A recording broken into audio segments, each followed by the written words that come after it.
2, 3.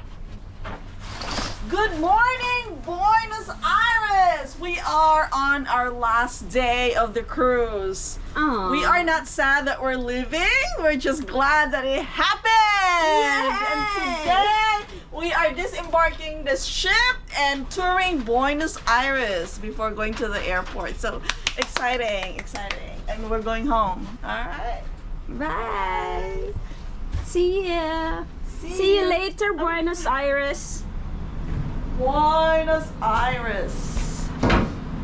We're going to the highlights. Highlights ta oy kay kuan man ta nakapsuloy naman ta og Buenos Aires. Yep. We toured already Buenos Aires, but I think we're going to the market again. hindi oy. Don't be sad, it's over. Just be glad it happened. Thanks for sailing with us.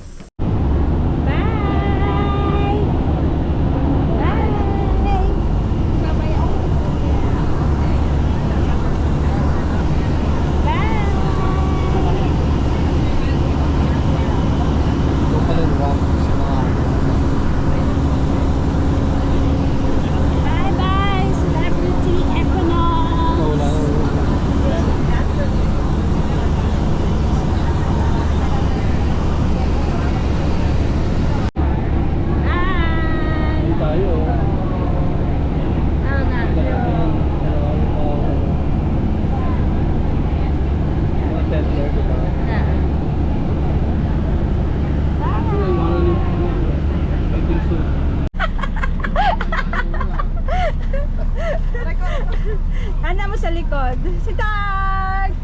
Kayo nga una. Napagalitan naman. Bakit? To Buenos Aires, we can call this. Goodbye to the city. Tart. My name is Laura. Laura. Laura. And this is the club for our friends driving vehicle. Hello! Yay! Oh my God! Your name is Diego. Have Nice! you heard about any other vehicle? Mabalik ulit tayo. You know, there's a whole generation in Argentina that is called Ay, nandito lang Diego. pala. Umikot lang tayo. For Diego Maradona. Umikot lang tayo. And the Recoleta Cemetery, okay? And then from there, we're going to go to the international airport. Now, Baños bathroom, that's an issue. That's an issue, I know. Honestly, we have two places in the year 1930. Now it's the Cultural Center Nestor Kirchner, also known as Palacio Libertad. The monument that we have in the middle, with the sword, is Juana Azurduy. She was a native from Potosí that she fought during the independence battles. Along our tour, we're going to hear about the revolution, the independence of Argentina, and we're going to be mentioning always men. It was in the year 2010, not long ago, that in our history we started empowering women. So this was the first woman to have a monument to honor her due to the independence. The construction is from the year 1757 and the external Wow. part is from the year 1820. It's known as Pope Francis Church. This is where Pope Francis used to give service when he was the Archbishop in Buenos Aires. And well, it's very much of you came. You and me. Good. So, I don't want to take too much of your time so you can take the pictures. This is the main square, the Plaza de Mayo. It was the main square during the colonial times, the Plaza Mayor. We changed the name because the 25th of May of 1810, we declared the revolution against Spain. The revolution took place in the city hall, that is the white building that we just passed through. That revolution was not the independence. We were telling Spain that we wanted to be part of the kingdom of Spain, but to have the image of the free republic. On the right side, we have the pink house, the government house. That's where the president works, as I said. And somebody asked me, we were under a dictatorship. During that period of time, 30,000 people were abducted and tortured and disappeared. Between them, 500 were pregnant women and babies. Those babies were taken from the original families and given to foster parents to raise them in the correct way. And we are now back at the Metropolitan Cathedral where where Pope Francis was here.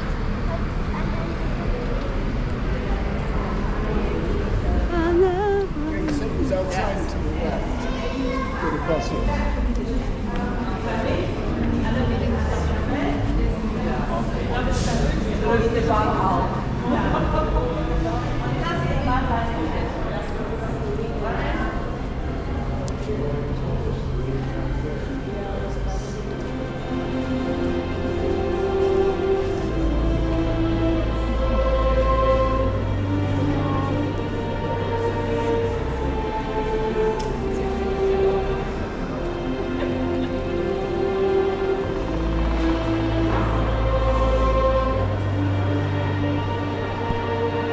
Simbahan ni ate mo. I'm able to attend mass.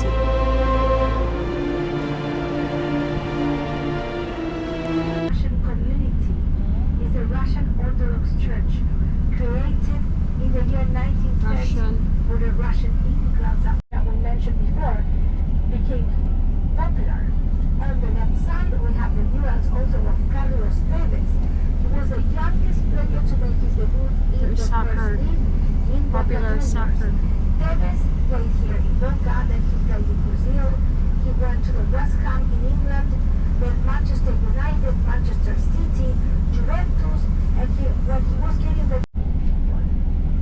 largest stadium in Argentina, it's actually the largest stadium of South America, and it's called River Plate. Maybe you have heard about this ugly loser team, River Plate. I'm not going to show you that stadium because that's Barcelona. But Messi plays for the national team. But we don't have a national stadium. Here when the national team plays, they will play in a different local stadium. For example, River Plate, and when it's not available, they will play here in Boca Juniors. Just because of the amount of people. Wow. Now, you know how much is a ticket to see Boca Juniors? $2,000. $200. Ah, okay. Oh, wow. And the most important match, that it's Boca Juniors versus River Plate, how much did you say? 2,000. $2,000. Wow. That's River versus Boca in Boca Juniors Stadium. Wow. 2,000. 60,000 Messi? people. Messi, he doesn't play here. Oh, it doesn't play here? I said that. But he plays. Next stop is Caminito. Here, take a picture. Take my picture. Caminito.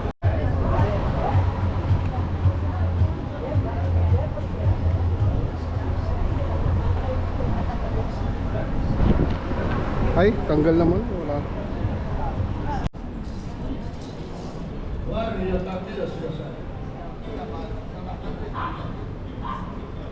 Seguimos difundiendo nuestra cultura rioplatense. Tayo. Medyo tayo. Caminito. Selfie time. Entirety of Buenos Aires city.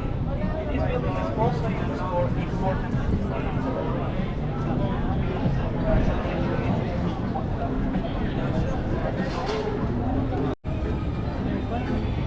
Tango. Tan tanan. México, cabrón, ven a comer en el restaurante, tenemos picante, un mole, guacamole. Hay restaurant. Aire puro, el chapulín metalero.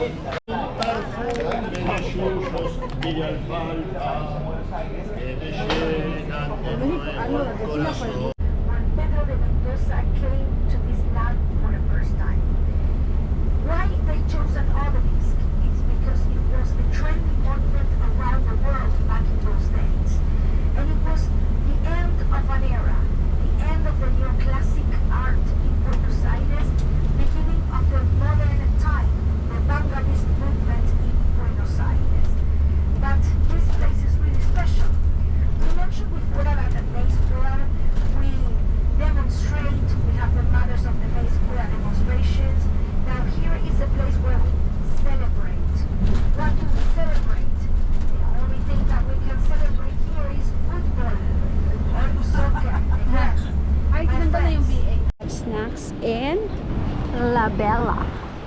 before going to the cemetery. La Bella. Ano ba yan? Croissant. Fraktura. Hindi na siya line term. Dili fraktura. Line ng term. Bread. Bread. Start. It looks like a Oh, really? It's a bush. Ano? Oh, wow. It's a bush. Galing yun. Pinuporta kami. Oh, nga. This is a bush. That's not a tree. And actually, this is where the Jewish community started in Argentina in the year 1862. Nilalayan, ano?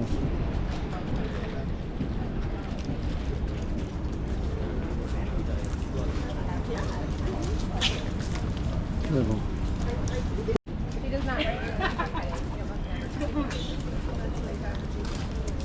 Kuya, oh, sa kahoy. root. Kuno ni root. Wow.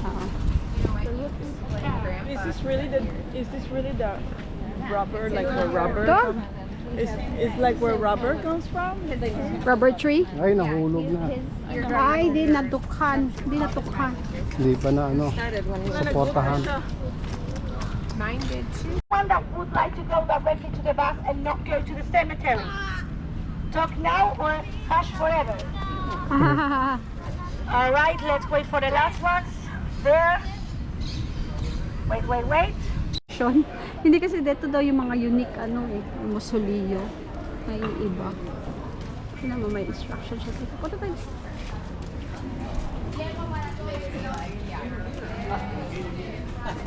In the cemetery.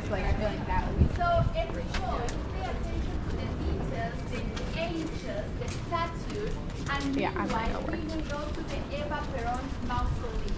Okay? I will go slowly. You can take pictures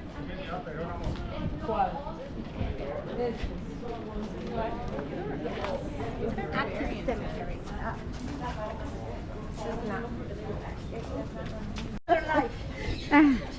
But I have to show him, you know.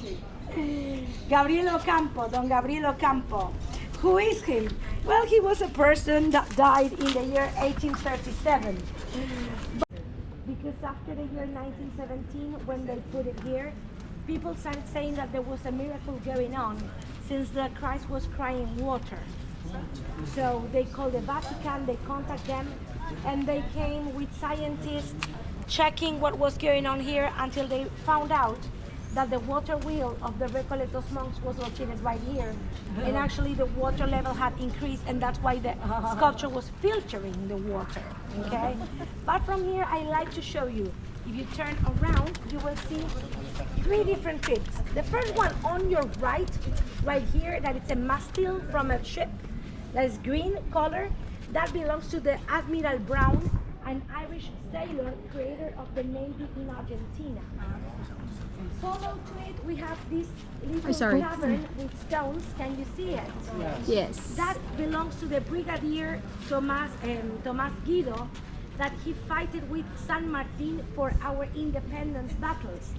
And after we got the independence in Argentina, remember that I said that they crossed the Andes to fight in Chile. So since his biggest adventure was crossing the Andes, okay, sí, muy bien. So New Orleans Cemetery, it's all constructed above the ground because of the floods.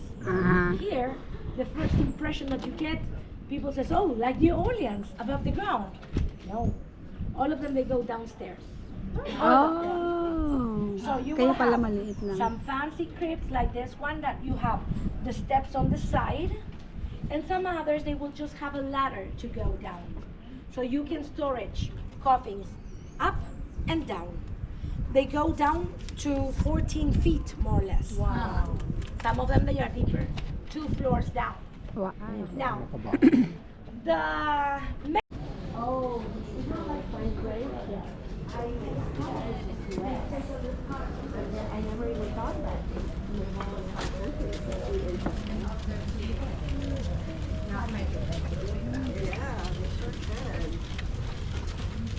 That one has stairs too. Ew, nakatakot. Yung wave. Let's get a little bit of shade. I know that it's complicated to get shade, but I just want to tell you two things. Evita. Evita Povida Dua.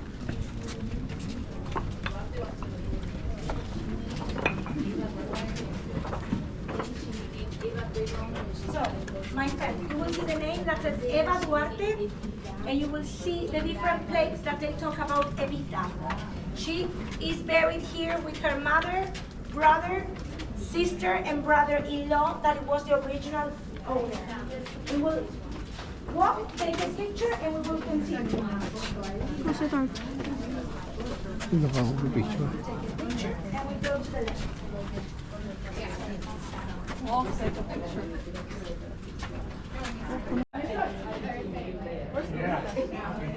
Oh.